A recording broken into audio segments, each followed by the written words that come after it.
Welcome to the Ben and Lauren Show. I'm Ben, and this is Lauren, and it's Sunday night. Typically, we do this on Saturday night, but we just didn't. Why didn't we do it last night? Because Zach from American Homestead right. did his first podcast since right before they found out Jamie had cancer. That would have been February. Yep. So it's the first one in almost a year. So, of course, we watched that. Well, we were putting the girls in bed, and we saw the podcast go up, so we watched that, and that was pretty much when that was done. It's like, all right, time for bed. Good night, everybody. Well, this was the short one. Good night, everybody. Say good night, Lauren. That's what we were doing last night. So, it's been an interesting week. It seems like we just did a Ben and Lauren show very recently. Doesn't it? I think we did do one last week, but I'm not sure. Was it Sunday? I can't remember for sure. So what did we do this week? Well, this week was a double holiday. A double holiday? Well, yes, it was Hanukkah and Christmas. Oh, yeah. But we didn't do anything for Christmas. No. We've had debates every year, well, for the last 3 years about Hanukkah. What should we do for... What should we do? Actually, for either one of them. I don't know. I'm sort of fond of latkes, and I'm fond of candles, and I'm fond of, I don't know, music. Well, dreidels. But Ben, I'm fond of Christmas cookies. I know. I mean, that doesn't... We don't want Hanukkah to be a Christmas replacement, which it could very well become. Especially when it occurs the exact same week. Exactly. But we don't make a big deal about it. We just light the candles. We usually play a few games, play some music, and that's it. It's not like a big party.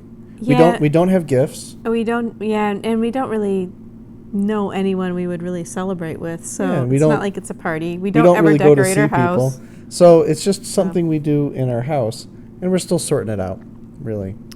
One thing I did not do this year that I usually do is listen to Maccabees. I listened to part of it, about 15 minutes of it, but... We did sit and discuss why we were lighting the candles, which I don't think the kids grasped before why we would light the candles. But they're starting to understand it now a little bit. We, last year it was suggested to us that the traditional Hanukkah is perhaps something that was carried over from Babylonian tradition.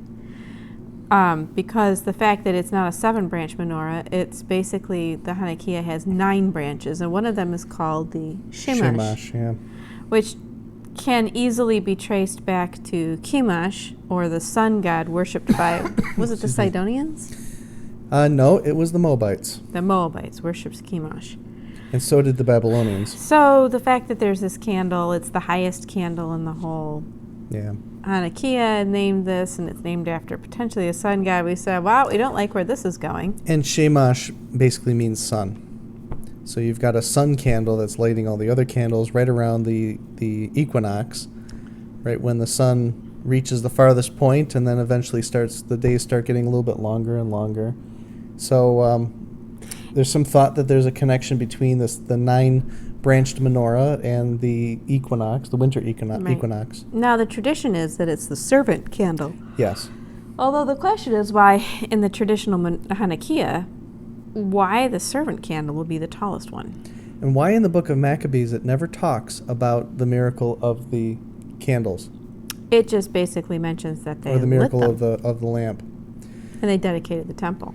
And also, the 25th day of the 9th month is the day that the temple was dedicated. That means that the miracle... That was the completion. The completion. That means the 8 days of the oil burning would have been completed. So we celebrate Hanukkah starting when it ends. Doesn't make any sense. It's all peculiar. So Ben did surgery on our Hanukkah. So we had a 9-branch Hanukkah, and you can see right here where the other branches went. I basically pruned it. We were discussing what we should do about it again, and we tried to find 7-branch candlesticks, and to get one that's an actual height like this is very expensive. Yeah. So we were wondering what to do, and Ben disappeared for a few minutes, and he came back. He said, well, I fixed it. Snip. He took the bolt cutter to Snip. it. Now, I said I pruned it. Lauren said I circumcised it. I wasn't going to mention that I said that. I said I think pruning sounds a little more appropriate. Oh, now she's red. Sorry. Well, it was the first thing that came to mind when you came back and said I snipped it. Well, yeah.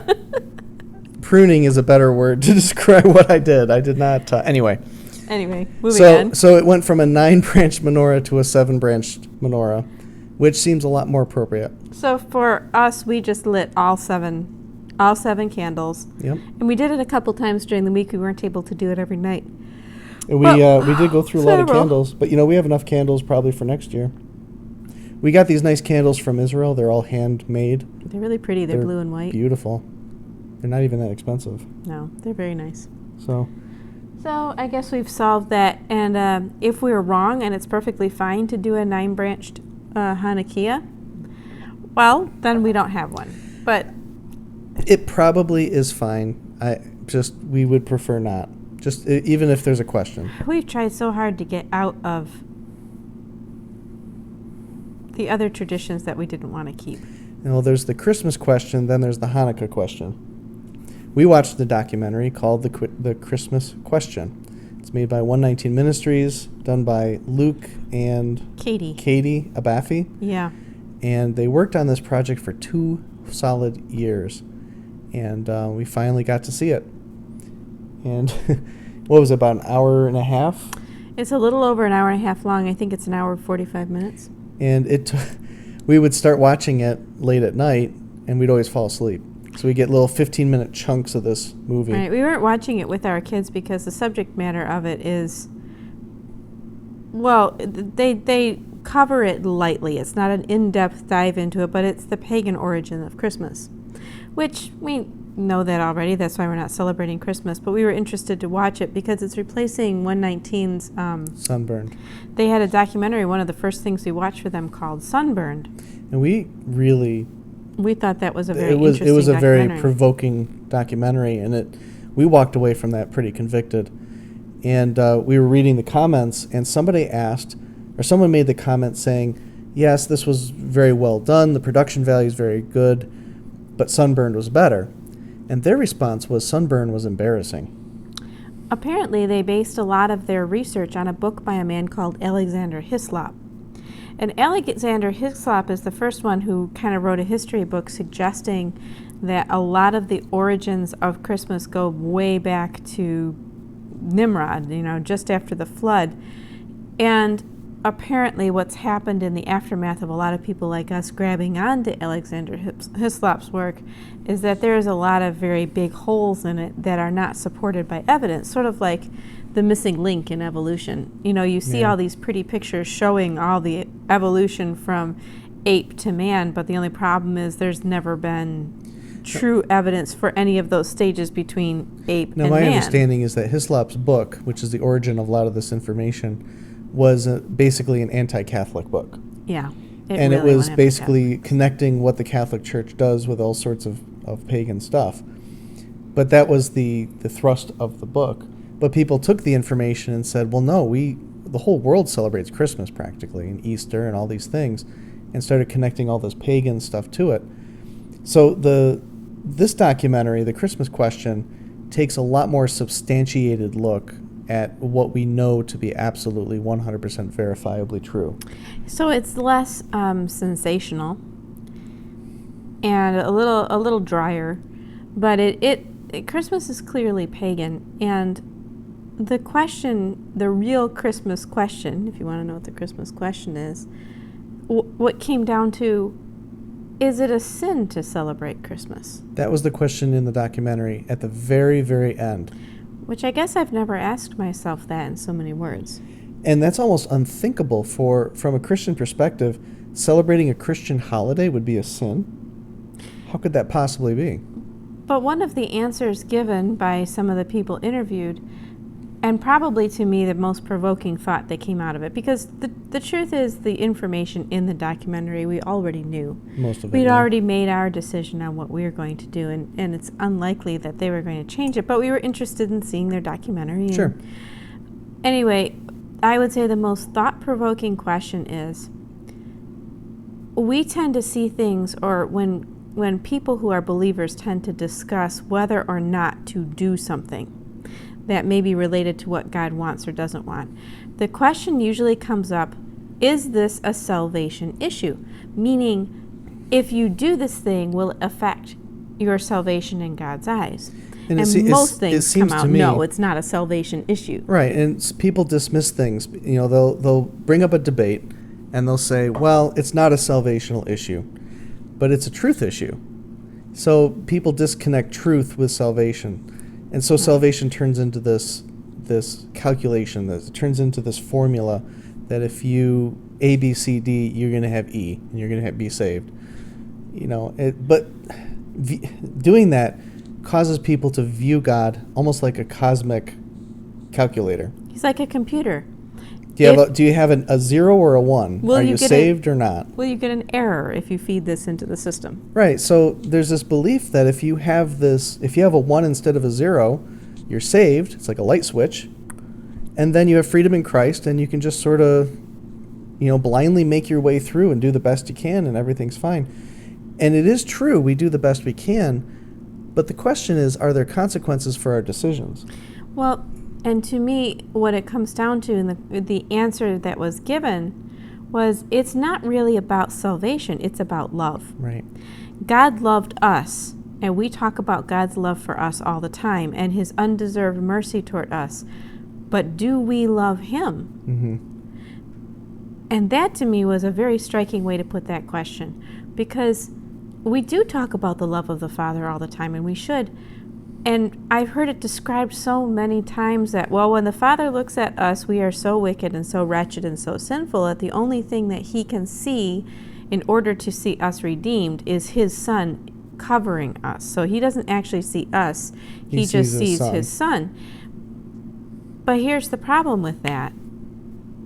If God sent his Son to die to redeem his creation, and his creation began as very good, then he is loving us for us. We are his creation. He knows who we are. So now the question is, do we love him? Mm-hmm. It's not a matter of whether we lose our salvation or not. Lot didn't lose his salvation after being rescued from Sodom and Gomorrah because he was living in a cave and fathering children with his daughters. But would you want to live like that? No. And was that a God-honoring way to live? It's actually also like the Exodus. Everyone that was in Egypt that had blood on the doorpost was saved. They all left Egypt. They plundered. They were all baptized, so to speak, through the river, through the Nile, and they're in the wilderness. But if it was grace alone, then it wouldn't matter what things they did in the wilderness. They all would have entered the promised land. Because they were saved. Because they were saved. But we read the story, and absolutely what they decide to do and what direction they decide to go plays a very big role into what happens next. And so the Christmas question is not, if you celebrate Christmas, will you lose your salvation? The Christmas question is, does it please the Father for us to do this? Is he pleased, and is it loving of us toward him? Mm-hmm. And just because it doesn't mean anything pagan to us when we do something, doesn't mean it doesn't mean something pagan to him. In other words, it does not matter what it means to us. Right. Because if we love him, it would all matter about what it means to him. Because he sees what we're doing, and he knows what we're doing, even if we don't intend. People say God knows my heart. Well, that's a problem. If God knows your heart, what you're speaking about is your intentions. I intend to do good. But when it really comes down to it, if you have a third party watching what you're doing, and what you're doing is wrong, but your intentions are good, it's still wrong. And especially if your attention is called to it, and then you say, well, since that isn't what it means to me, and to me this is all just fun and pretty and light, and we're celebrating Jesus' birthday and so on and so forth, that's what it means to me.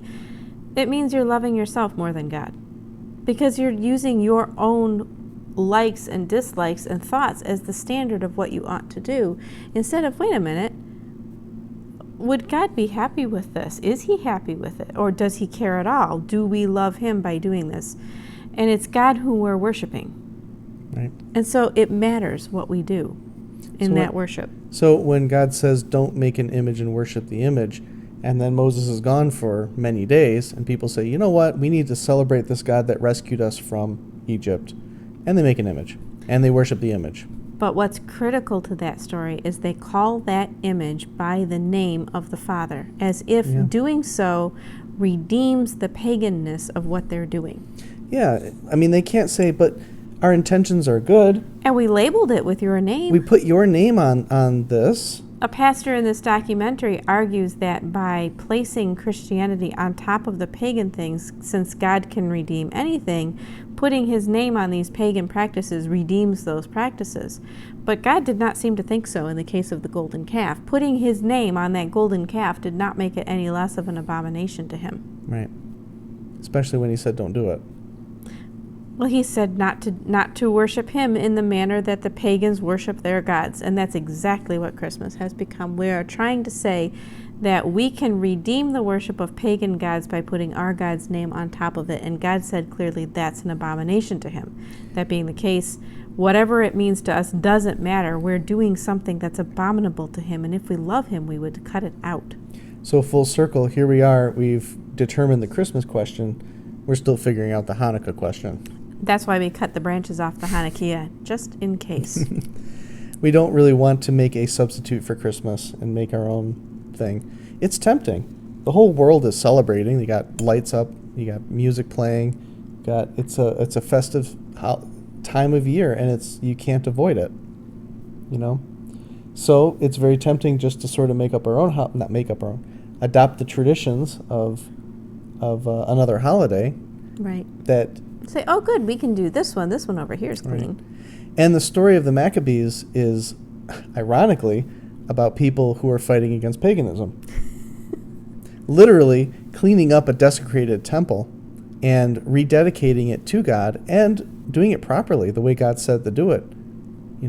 8 days, cleaning everything out, lighting the lamps, sanctifying everything.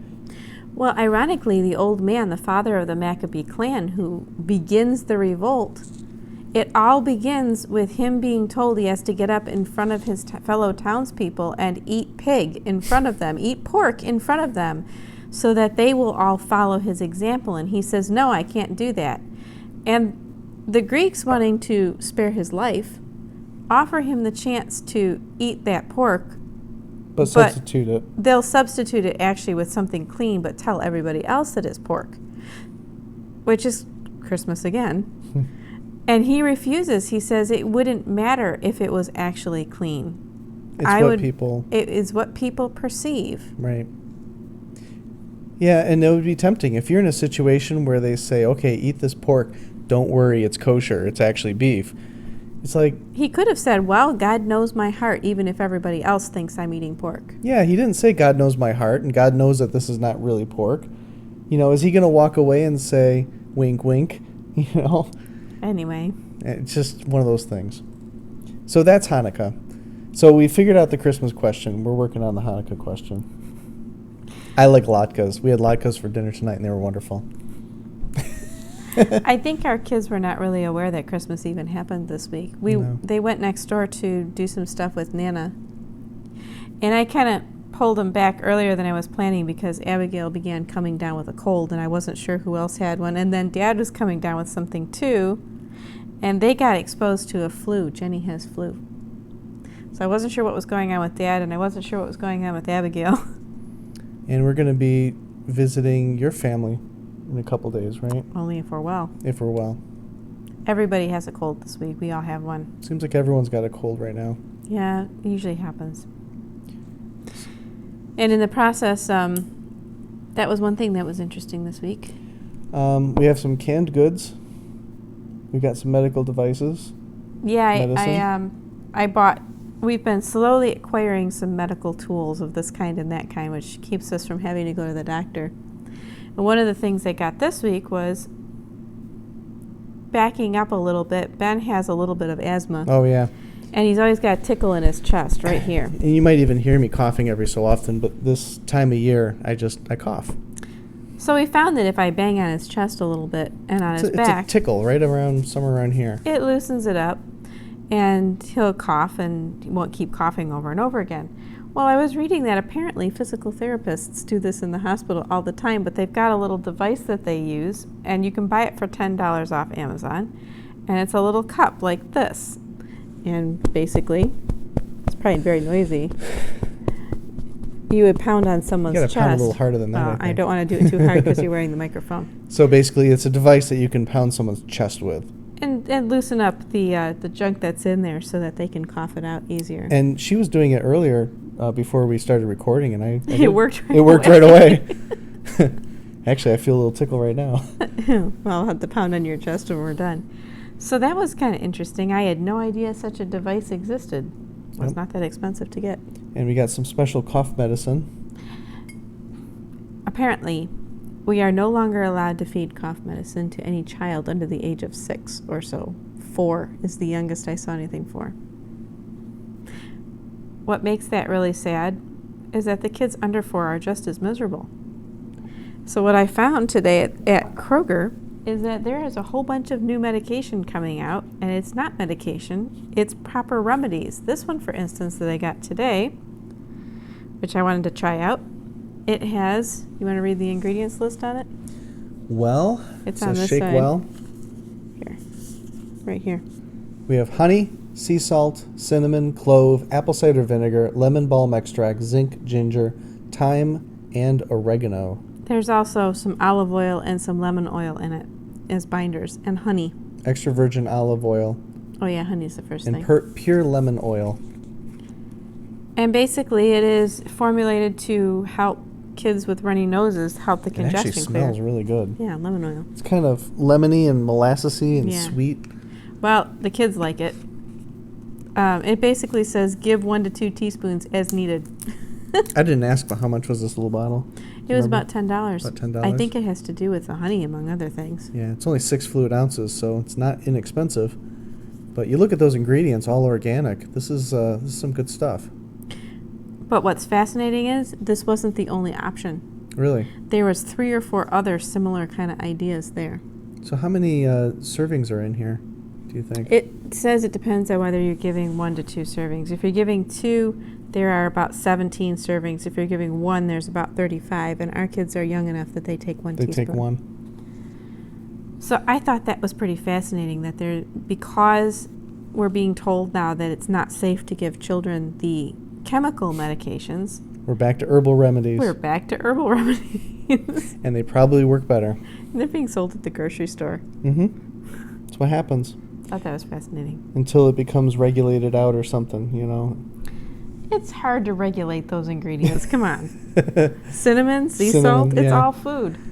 Well, Ginger. this is something we can make at home, I would It think. probably is. I just don't know the formulation.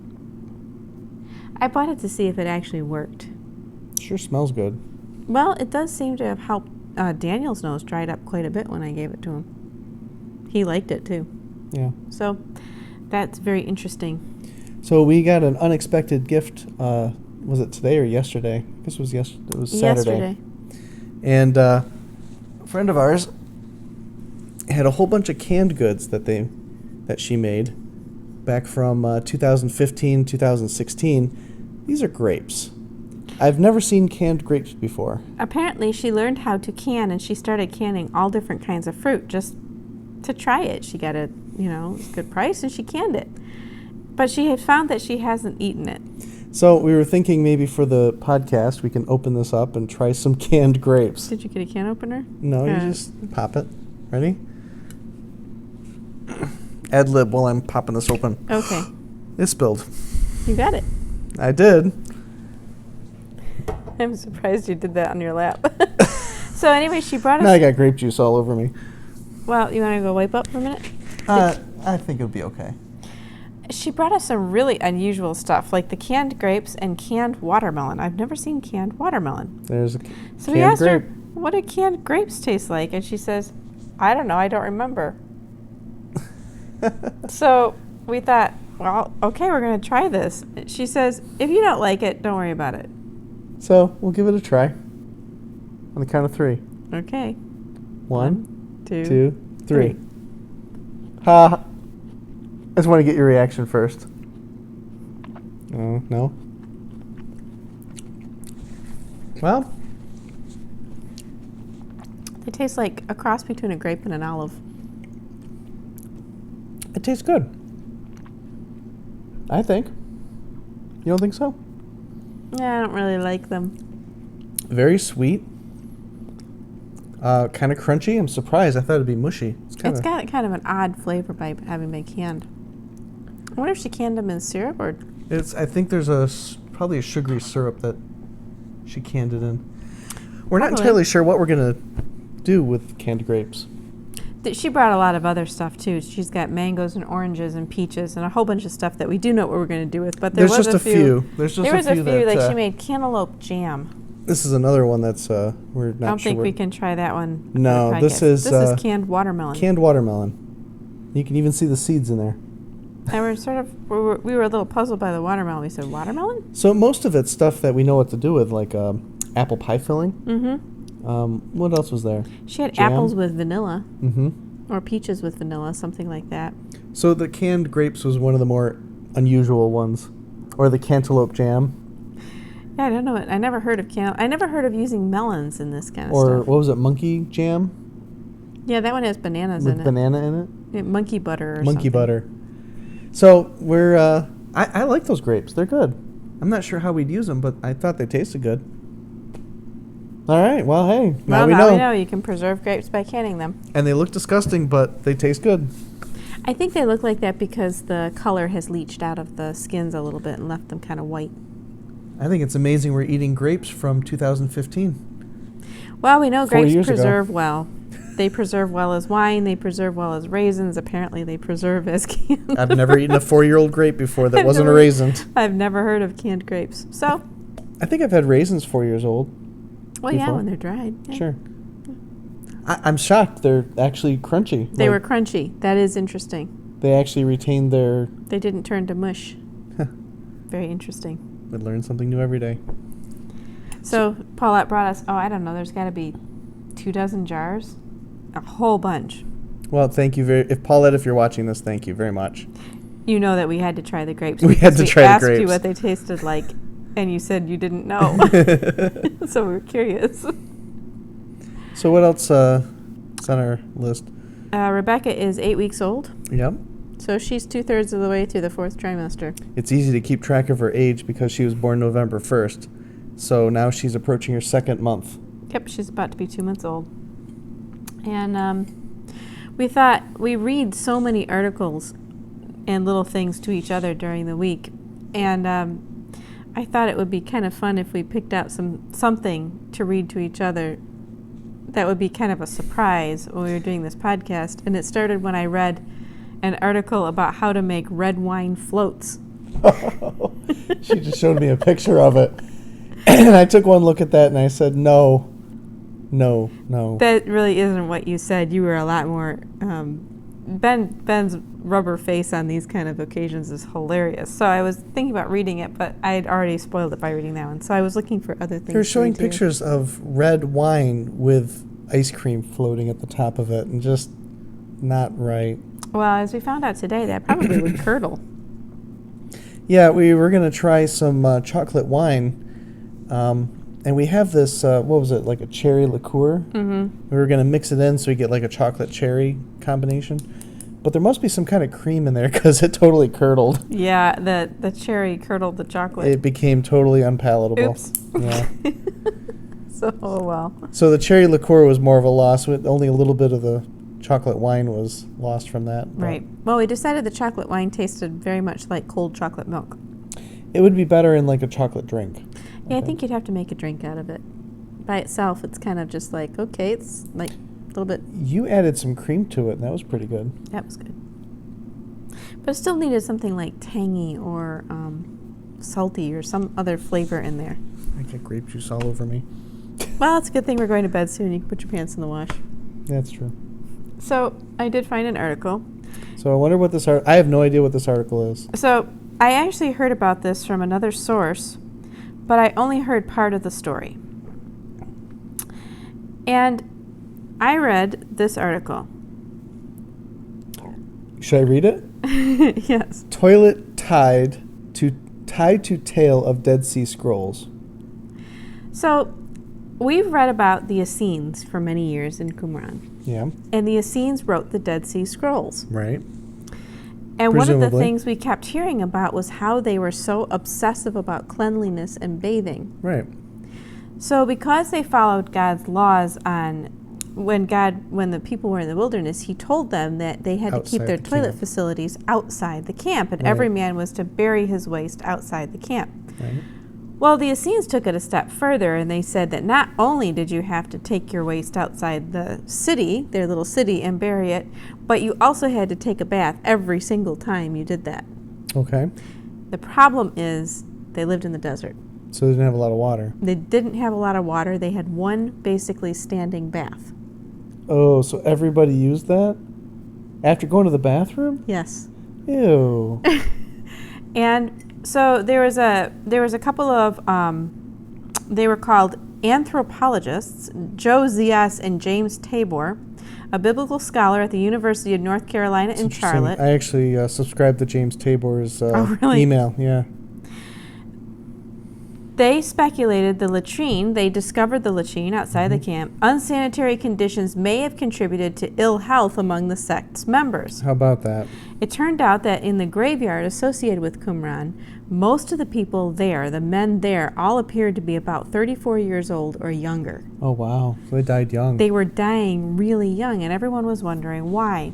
So the way they found the latrine is they walked out of the city the distance that they felt the Essenes would go, and they found a huge stretch of very discolored sand.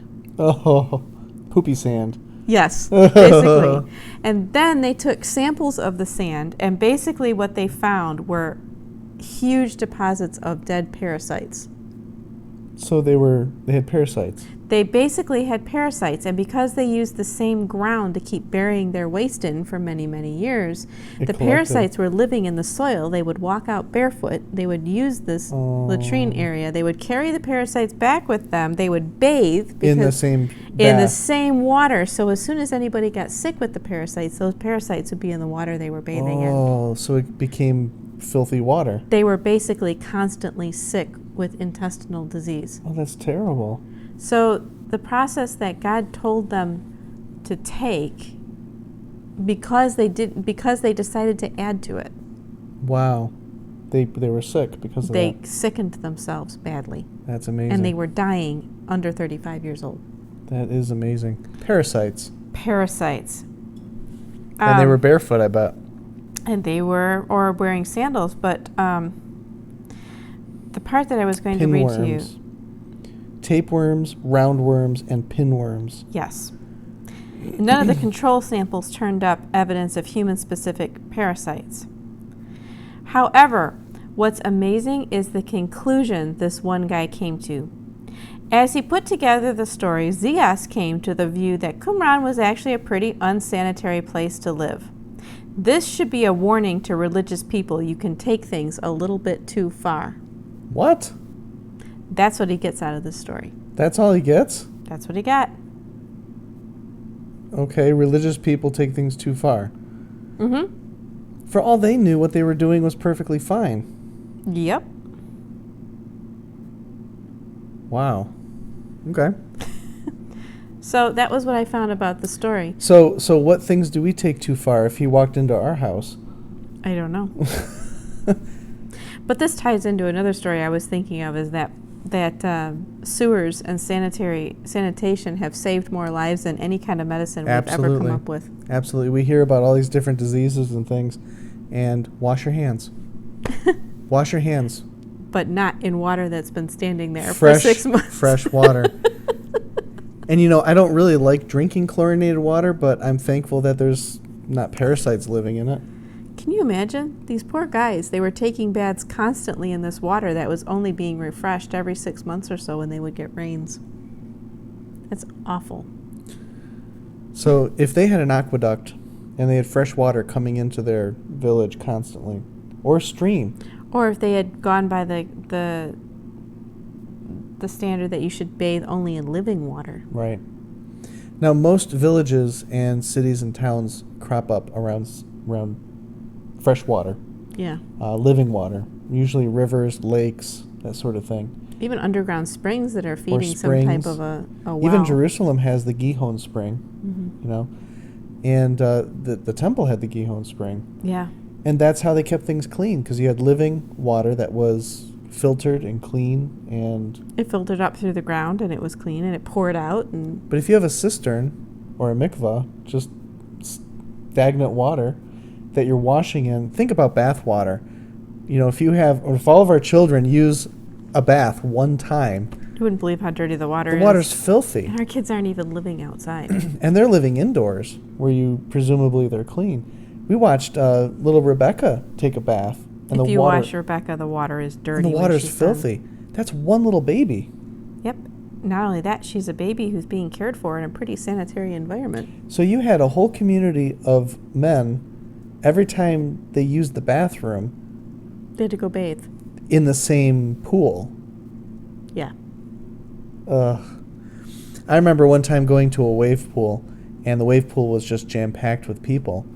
And I remember going into the water, and the water was flaky because of all the dead skin cells and hair. Oh, that's gross. There was a skim at the top of the water that you can actually see. And I remember there was hair, Oh. and I couldn't figure out what the white stuff was. And there was enough of that it started foaming. Oh. So you had human skin foam It's disgusting. forming on the top of this wave pool. And I remember thinking, how disgusting. Well, yeah, I bet there's parasites in there, too. I don't know what was in there, but... Oh. And, people, the wave pool, the stuff gets in your mouth and your ears and in your eyes and the crevices of your skin. It's like you'd want to take a shower after going in there. I think that's why when you go in a pool, you have to take a shower first. Nobody does it. Well, yeah, I think that's one of the rules. It keeps the hair, any loose hair is already fallen off, or some of your dead skin gets... Anyway, it's because everyone's out in the sun, the skin starts peeling, and then they go in the wave pool to cool off, and all their dead skin starts rubbing off of them, and you get enough people together in a pool. Anyway. Well, on that note... So I can gross you out first so you can gross me out. So I read that article because it was referenced. I heard an interview where someone else referenced this discovery of the latrine at Qumran. Mm-hmm.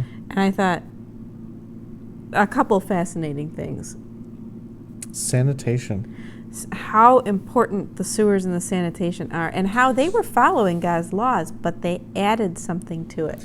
Also, we think of the Essenes as these ultra-holy people, and you would never think they all have parasites and die young. And basically, they be were sick. afflicted with constant diarrhea. Oh, that's awful.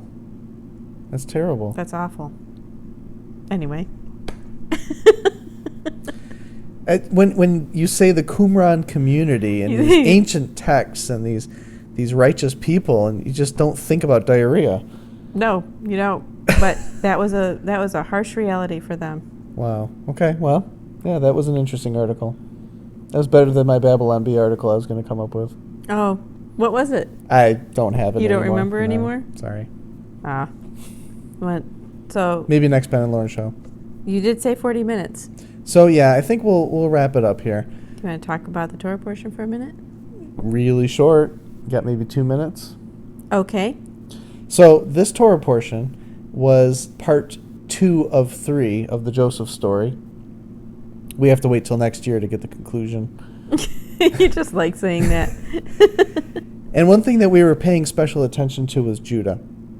We thought that Judah was a very interesting character in this because we get the whole story of Judah and Tamar in the previous Torah portion, and he, of course, is in the next Torah portion talking with his father.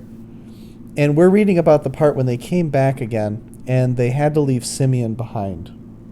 So they've gone to Egypt the first time. Joseph has spoken very harshly to them, and then he lets them go, but says if they ever want to come back for more food, and if they want Simeon back, they have to bring Benjamin with them. Yep. So they're two of the brothers are trying to convince Jacob to give up Benjamin so they can bring back Simeon and Benjamin, because now everything's going to be fine. They're going to have their food and everything. And Reuben steps up and makes a very bold claim, and he says, you can have my grandchildren, or my children. Basically, he says, kill my 2 sons if I don't bring Benjamin back. If I don't bring Benjamin back, kill my 2 sons. which are Jacob's grandchildren. Because Jacob really wants to kill off his own grandchildren in revenge for not getting his son back. It was stupid. So it seems like Reuben is trying very hard to gain favor from his father. Yeah. And it probably has something to do with the incident with the concubines. Concubines? Or Yeah, Bilhah. Bilhah. Yeah. So, but Jacob Judah ignores him. He says, "My son will not go with you." Right. But Judah somehow convinces him, and we were trying to figure out what it is that Judah said that was so compelling that Israel finally said, yes, okay. Because basically what Judah says is, "I give you my word."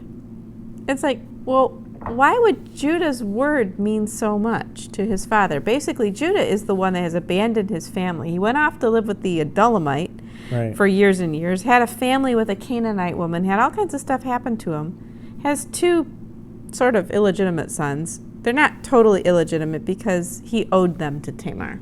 But you look at that story of Tamar and you look at It's just such a soap opera story. It is. But something in the way that Judah talked with his father convinced him that, yes, you should bring Benjamin with you. Yeah.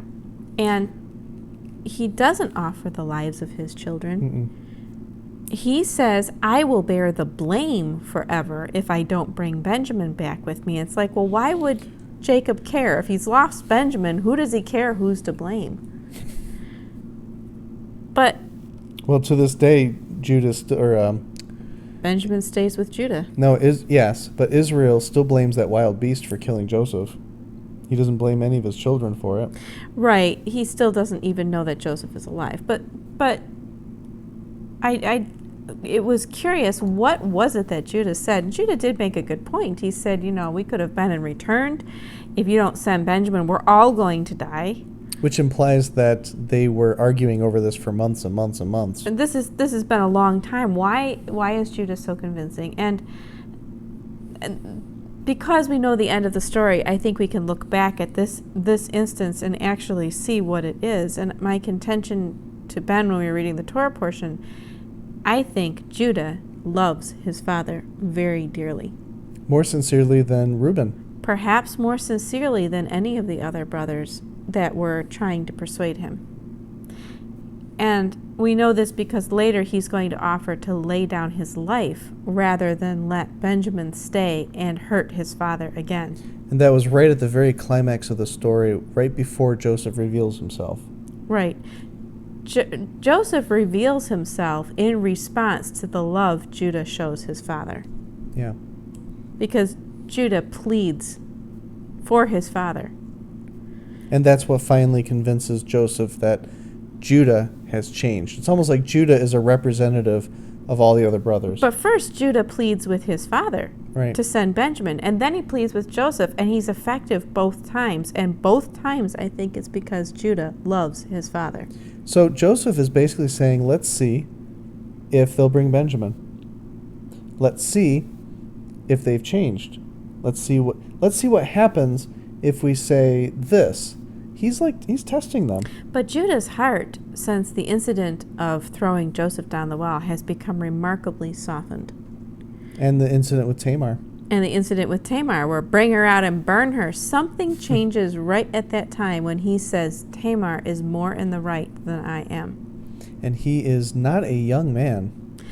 Everything changes after that point. Right. He comes home to his father, and obviously Jacob heard something in Judah that when Judah said, I give you my word that I will bring Benjamin back to you. He believes him. Jacob says, well, if it must be, it must be. And he gives in, and he says, take Benjamin. And in the end, when they come back and they say, you're not going to believe this. Joseph is alive. Joseph is alive.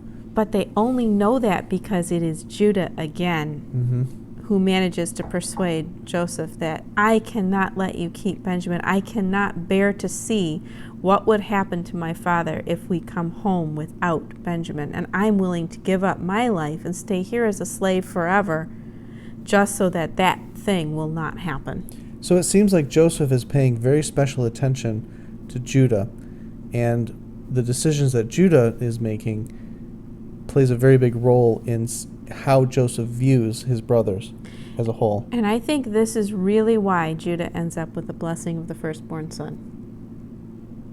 And probably how he ends up with the kingship. This is why Yeshua comes through the line of Judah. Through the line of Judah. Yep. Not through the line of Levi, not through the line of Simeon or Benjamin, but Judah. Not even Joseph. Not even Joseph. Yeah, you would think, naturally, when you're reading the story, Messiah will come from Joseph, of course, and probably Ephraim. And then next thing you know, you start reading later on in the story about Joshua, who's also Yahushua, came from Ephraim. So you're like, okay, it all sort of fits. And then, What do you know? what do you know? The king comes from Judah. The king comes from Judah. Judah, who is filled with the love of the Father. Yep. Granted, it's the love of his earthly father. And if you follow the line of Judah, you've got all sorts of tales and stories that are not all pure, you know? Still, Anyway, it's just interesting. Judah's love is remarkable. It is.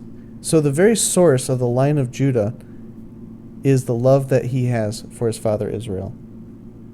And he becomes the representative of all the brothers of Joseph, essentially. Where Judah goes, they go. Yep, he's the leader. He's the leader of the brothers. So that was what we noticed from the Torah portion. And it is now 45 minutes. Perfect. Perfect opportunity to sign off.